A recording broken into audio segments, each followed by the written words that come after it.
Welcome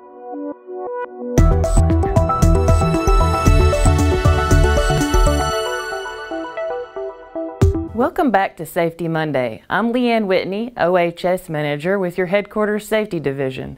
It's important that we know about any hazardous chemicals that we work with and are exposed to during work activities at TDOT and how to protect ourselves from these chemical hazards as part of the Right to Know law. Many of you have probably seen or heard many of the terms and elements that make up what we would call a Hazard Communication Program or Hazcom program, and even had training at the local level on this information. As part of improving our safety regulatory compliance initiative, we have standardized a written safety program entitled Hazard Communication OHS-002.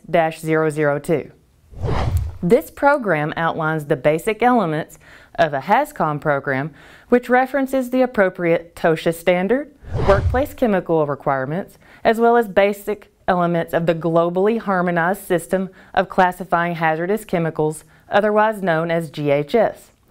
This written program will be available for review at any time by contacting your regional safety staff or headquarters safety division.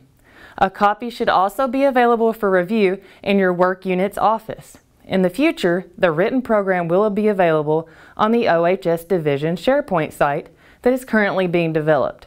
Over the next few months, employees will be trained on information from the new written program, as well as review of chemical hazards at your local level. Part of this review will cover the 7 basic questions that each employee working with hazardous chemicals need to be able to answer. 1. What are the requirements of the Hazard Communication Standard? 2.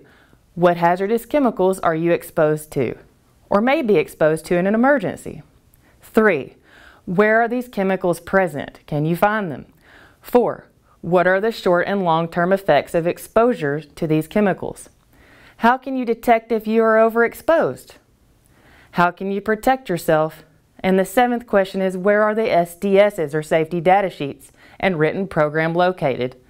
So remember, it's really important to understand the chemicals that we're working with and if they're hazardous. We want you to go home at night and have dinner with your family, so please don't forget your 4.